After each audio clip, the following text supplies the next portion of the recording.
Assalamualaikum warahmatullahi wabarakatuh. Kami dari kelompok 3 hari ini akan menjelaskan dan mempresentasikan tentang materi metode ilmiah sebagai dasar ilmu IPA dan metode ilmiah dan non-ilmiah. Sebelum kami mempresentasikan, langkah baiknya kami memperkenalkan diri kami terlebih dahulu. Nama saya Jaki Rifki Ramadan.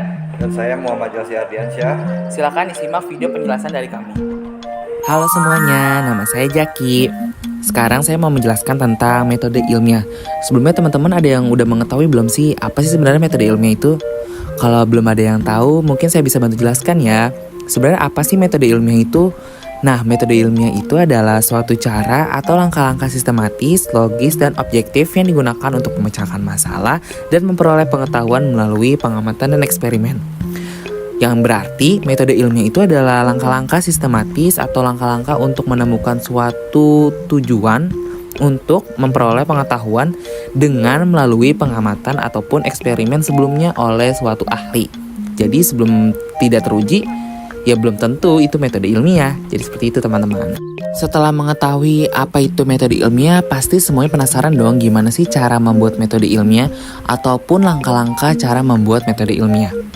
Hal yang paling pertama yang harus kita lakukan adalah observasi atau mengamati, yaitu mengamati gejala atau peristiwa yang terjadi di lingkungan sekitar. Yang kedua ada merumuskan masalah, yaitu menyusun pertanyaan atau pernyataan tentang hal yang ingin diteliti. Yang ketiga ada mengajukan hipotesis, yaitu dugaan sementara terhadap jawaban atas masalah berdasarkan pengamatan. Yang keempat yaitu melakukan eksperimen atau pengumpulan data, melakukan percobaan atau observasi untuk menguji hipotesis. Yang kelima ada menganalisis data, yaitu mengolah dan menafsirkan data yang diperoleh untuk mengetahui apakah hipotesis diterima atau ditolak. Yang keenam adalah menarik kesimpulan, menyimpulkan hasil penelitian berdasarkan analisis data. Dan yang terakhir adalah mempublikasikan hasil, yaitu menyebarluaskan hasil penelitian agar dapat diuji dan dikembangkan oleh peneliti lain. Nah, setelah mengetahui langkah-langkah dalam membuat metode ilmiah, ternyata penelitian ilmiah memiliki karakteristik. Yang pertama adalah sistematik. Berarti suatu penelitian harus disusun dan dilaksanakan secara berurutan sesuai pola dan kaidah yang benar. Yang kedua ada logis. Suatu penelitian dikatakan benar bila dapat diterima akal dan berdasarkan fakta empirik. Pencarian kebenaran harus berlangsung menurut prosedur atau kaidah bekerjanya akal, yaitu logika. Yang ketiga ada empirik. Tadi sudah disebutkan empirik. Ternyata empirik artinya suatu penelitian biasanya didasarkan pada pengalaman sehari-hari. Atau misalnya fakta a posteriori, yaitu fakta dari kesan indera yang ditemukan melalui hasil coba-coba, kemudian diangkat menjadi hasil penelitian. Yang keempat ada replikatif, artinya suatu penelitian yang pernah dilakukan harus diuji kembali oleh peneliti lain dan harus memberikan hasil yang sama bila dilakukan melalui metode, kriteria, dan kondisi yang sama. Lalu selain karakteristik, metode ilmiah juga memiliki unsur utama. Yang pertama ada karakterisasi, yaitu pengamatan dan engkuran. Yang kedua ada hipotesis, yaitu penjelasan teoritis yang merupakan dugaan atas hasil pengamatan dan pengukuran. Yang ketiga ada prediksi, deduksi logis dari hipotesis tersebut. Yang terakhir ada eksperimen, yaitu pengujian yang dilakukan atas semua hal yang di atas. Lalu apa sih perbedaan antara metode ilmiah dan non-ilmiah? Berdasarkan aspek prosedur, kalau metode ilmiah itu terstruktur dan sistematis, sedangkan metode non-ilmiah itu tidak terstruktur atau acak. Kalau berdasarkan bukti dan fakta, metode ilmiah berdasarkan data empiris dan dapat diuji, sedangkan kalau metode non-ilmiah berdasarkan pendapat pribadi, kepercayaan, atau intuisi. Kalau tujuannya, metode ilmiah mencari kebenaran yang objektif, sedangkan kalau metode non-ilmiah mencari kesimpulan berdasarkan keyakinan atau pengalaman pribadi. Lalu secara pengulangan, metode ilmiah dapat diuji ulang oleh orang lain, sedangkan metode non-ilmiah sulit atau tidak bisa diuji oleh orang lain. Lalu contohnya kalau untuk metode ilmiah seperti penelitian ilmiah tentang pengaruh pupuk terhadap tanaman. Sedangkan kalau misalkan metode non-ilmiah contohnya kayak ramalan bintang, mitos, opini tanpa bukti, dan lain-lain sebagainya. Lalu seberapa penting sih hubungan ilmu pengetahuan alam dan metode ilmiah? Dan juga gimana sih antara hubungan ilmu pengetahuan alam dan metode ilmiah? Untuk penjelasan selanjutnya akan dijelaskan oleh teman saya ya, Jalsi. Untuk Jalsi, dipersilakan. Hubungan IPA dan metode ilmiah. Ilmu pengetahuan alam IPA adalah ilmu yang mempelajari alam sekitar berdasarkan data yang dapat diobservasi dan diuji. Oleh karena itu, hubungan IPA menggunakan metode ilmiah untuk mengembangkan pengetahuan. Mengapa metode ilmiah penting dalam IPA? Pertama, objektivitas, yang artinya menjamin bahwa hasil penelitian tidak dipengaruhi oleh pendapat pribadi. Kedua, sistematis, membantu peneliti dalam bekerja secara struktur dan efisien. Ketiga, dapat dipertanggungjawabkan atau disebut hasil penelitian dapat diuji dan dikritisi oleh peneliti lain. Terakhir, menghasilkan ilmu yang berkembang. Setiap penelitian yang dilakukan dengan metode ilmiah dapat menjadi dasar bagi penelitian selanjutnya. Contoh penerapan metode ilmiah dalam IPA. Teman-teman bisa lihat pada gambar pertama, penelitian tentang pengaruh cahaya terhadap pertumbuhan tanaman. Teman-teman semua tahu bagaimana cahaya sangat mempengaruhi dalam pertumbuhan tanaman. Yang kedua, pengujian kadar pH pada air sungai yang tercemar. Di tempat kita ini, di mana-mana sungai sudah banyak tercemar oleh pabrik-pabrik. Jadi, banyak pengujian kadar pH pada air sungai yang tercemar. Yang terakhir, gambar eksperimen tentang konduktivitas panas pada berbagai jenis logam. Kesimpulan dari semua yang sudah dijelaskan di sini, maksud dan kesimpulannya yaitu metode ilmiah adalah pondasi dari pengembangan ilmu pengetahuan, khususnya IPA. Dengan mengikuti langkah-langkah metode ilmiah, seseorang dapat memperoleh pengetahuan yang benar, objektif, dan dapat diuji kebenarannya. Penting juga untuk membedakan antara pendekatan ilmiah dan non-ilmiah agar kita tidak terjebak pada informasi yang tidak dapat bertanggungjawabkan secara ilmiah. Nah, itu dia materi tentang penjelasan metode ilmiah, perbedaan metode ilmiah dan non-ilmiah, serta bagaimana hubungan antara metode ilmiah dan ilmu pengetahuan alam yang sudah disampaikan oleh saya, Jaki, dan juga Jalsi. Lalu, selanjutnya kita mau apa ya? Mungkin kita bisa nonton video animasi tentang metode ilmiah kali ya. Untuk videonya sebagai berikut.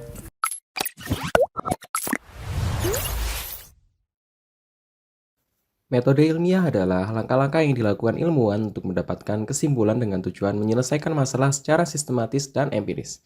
Ilmu kimia, biologi, fisika, dan ilmu-ilmu yang lain, terutama ilmu sains, dibangun lewat penemuan dan percobaan ilmuwan yang merupakan langkah-langkah metode ilmiah. Langkah-langkah tersebut yang pertama adalah menemukan masalah. Ada sebuah cerita di suatu desa yang damai dan setiap malam selalu tenang. Di suatu malam, tiba-tiba domba-domba yang harusnya tidur malah berteriak. Awalnya peternak berpikir mungkin kejadian ini hanya terjadi malam ini saja, tapi ternyata tidak. Selama seminggu ini, domba-domba masih berteriak setiap malam. Nah, di sini kita menemukan masalah. Domba-domba berteriak setiap malam. Langkah kedua yaitu merumuskan masalah. Pertanyaan-pertanyaan terhadap masalah yang harus dipecahkan. Mengapa domba-domba berteriak setiap malam? Langkah ketiga metode ilmiah adalah merumuskan hipotesis, dugaan sementara yang mendasari langkah selanjutnya. Ada banyak dugaan yang mungkin secara teori. Domba-domba berteriak karena ada hewan yang mengganggu. Itu adalah dugaan yang bisa kita ambil. Langkah selanjutnya, merancang dan melakukan percobaan. Untuk merancang percobaan, kita perlu menentukan terlebih dahulu variabel bebas, variabel terikat, dan variabel terkontrol. Variabel bebas adalah variabel yang kita bisa bebas menentukan untuk mendapatkan kesimpulan pembenaran dari hipotesis. Di sini hipotesisnya adalah bisa jadi ada hewan yang mengganggu domba, sehingga saya putuskan jenis hewan bisa mempengaruhi domba. Hewan-hewan seperti ayam, domba, kucing, tikus yang biasa di peternakan akan menjadi variabel bebasnya. Variabel terikat adalah variabel yang terikat oleh variabel lain, atau variabel yang dihasilkan oleh variabel lain, atau variabel yang dipengaruhi oleh variabel lain. Variabel yang diharapkan mempengaruhi variabel terikat ini tentunya adalah variabel bebas. Variabel terikat pada masalah ini tentunya adalah teriakan domba. Variabel terkontrol adalah variabel di luar variabel bebas dan terikat yang perlu dikontrol atau dibuat tetap dengan harapan variabel ini tidak mempengaruhi variabel terikat. Saya ingatkan lagi, diharapkan hasil pada variabel terikat hanyalah variabel bebas saja, jadi kita perlu mengontrol variabel-variabel yang lain. Saya jelaskan sedikit mengapa variabel terkontrol itu penting. Misalkan, variabel bebasnya adalah ayam dan anjing, dan variabel terikatnya domba berumur 1 tahun dan domba berumur 5 tahun. Hasilnya akan sangat membingungkan karena kita menjadi tidak tahu yang mempengaruhi hasil dari percobaan ini dari hewannya atau dari umurnya. Untuk itu, kita perlu mengontrol umurnya menjadi sama di umur 5 tahun saja. Ada banyak variabel yang bisa dikontrol seperti umur, jenis domba, jenis kelamin, ukuran, berat badan, tinggi badan, kandangnya di mana, jam berapa diambilnya, dan sebagainya. Oke, dilakukan percobaan, kemudian mendapatkan data. Langkah setelah mendapatkan data dari percobaan adalah mengolah data. Data dari percobaan di sebelah kiri dapat dirubah dan diolah menjadi grafik di sebelah kanan untuk memudahkan pemahaman. Dapat disimpulkan dari grafik bahwa tikus adalah variabel terbesar domba berteriak, karena semua domba gaduh karena tikus. Dapat disimpulkan tikus adalah hewan paling besar kemungkinannya yang membuat domba-domba berteriak setiap malam. Langkah selanjutnya adalah publikasi. Dari percobaan ini, akhirnya bisa dipublikasikan hasilnya dengan beragam cara. Di sini saya contohkan dipublikasikan dengan menuliskan pengumumannya di papan pengumuman di balai desa. Akhirnya, para peternak mulai membuat banyak perangkap tikus di dekat kandang kambing. Halo sobat semua, kembali di channel Mr. Klik dan kali ini kita akan membahas apa itu sains. Di channel Belajar Bersama Mr. Klik, sahabat akan belajar tentang materi-materi IPA. Nah, di kurikulum Merdeka Belajar kali ini kelas 7 pertama akan belajar tentang apa itu sains. Penasaran? Kita bahas. Sains atau IPA itu ada di mana-mana. Sains itu biologi, sains itu fisika, sains itu kimia, sains itu geologi, sains itu astronomi, dan sains juga ekologi. Penasaran? Yang pertama kita bahas adalah biologi. Biologi adalah ilmu tentang makhluk hidup. Ada banyak cabang-cabang dalam biologi. Misalnya ada zoologi, adalah ilmu tentang binatang. Ada botani yang mempelajari tentang tumbuhan. Ada entomologi. Di sini ilmu yang mempelajari tentang serangga. Dan yang terakhir ada mikrobiologi. Ilmu yang mempelajari tentang makhluk hidup yang sangat kecil dan hanya terlihat dengan bantuan mikroskop. Ini adalah biologi. Yang kedua adalah fisika. Ilmu tentang gejala atau fenomena alam ini dan sifat benda-benda yang ada di sekitar kita. Yang dipelajari dalam fisika ada beberapa jenis nih. Yang pertama adalah mekanika. Mekanika mempelajari ilmu tentang gerak benda. Nah, berbeda dengan yang kedua yaitu elektronika, ilmu yang mempelajari tentang arus listrik dan magnet. Dan yang terakhir adalah optika geometris, ilmu yang mempelajari tentang alat-alat optik. Ini fisika. Selanjutnya, ada jenis dari sains lagi yaitu kimia. Pasti kalian sudah tidak asing dengan biologi, fisika, dan yang ketiga yang ini kimia. Kimia merupakan ilmu yang mempelajari berbagai hal mengenai materi, yaitu terbuat dari apa, sifatnya bagaimana, dan perubahannya seperti apa. Cabang ilmu kimia antara lain ada farmasi. Farmasi yaitu ilmu tentang obat-obatan. Ada radiokimia yang mempelajari tentang zat-zat radioaktif. Dan ada juga kimia organik. Di sini mempelajari tentang bahan-bahan kimia yang ada pada makhluk hidup. Ada juga kimia anorganik yang mempelajari tentang bahan-bahan kimia dalam benda-benda. Nah, fisika, kimia, biologi. Tiga-tiganya pasti sahabat sudah tahu. Ada lagi, sains ini juga geologi. Geologi merupakan ilmu mengenai bumi dan perubahannya. Dan cabang dari geologi ini ada vulkanologi, seismologi, paleontologi. Pasti sahabat sudah tidak asing dengan vulkano ya.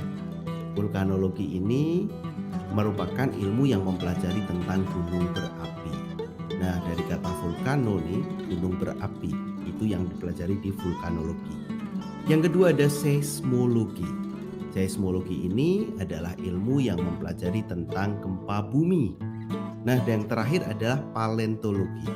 Paleontologi merupakan ilmu yang mempelajari tentang fosil yang dapat membantu kita mengetahui umur suatu tempat dan kebudayaan zaman pada waktu itu.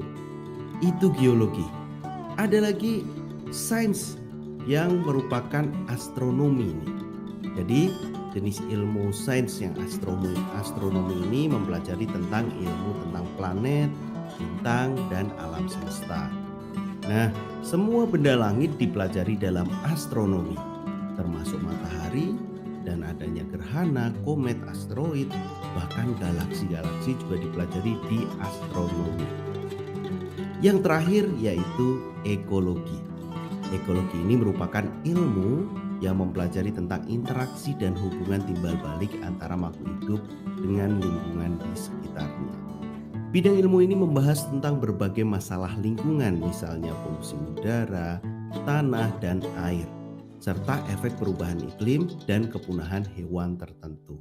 Jadi, sains itu juga biologi, sains itu fisika, sains itu kimia, sains itu geologi, sains itu astronomi, dan juga ekologi. Mr. Klik ada pertanyaan nih sahabat. Menurut sahabat, ini ada istilah yang belum ada penjelasannya di sebelumnya, yaitu biokimia. Apakah termasuk sains? Bagaimana menurut sahabat? Coba jelaskan apa yang dipelajari di biokimia. Sahabat bisa menuliskan di kolom komentar ya. Jadi sahabat bisa share bersama dengan pelajar-pelajar hebat lainnya. Nah, itu dia video dari Mr. Klik dan juga Kimia Fobia mengenai materi yang sudah kami sampaikan terkait dengan metode ilmiah dan hubungan antara metode ilmiah sebagai dasar ilmu IPA. Baik, sekian presentasi dari kelompok 3. Kurang lebih mohon maaf. Terima kasih. Wassalamualaikum warahmatullahi wabarakatuh.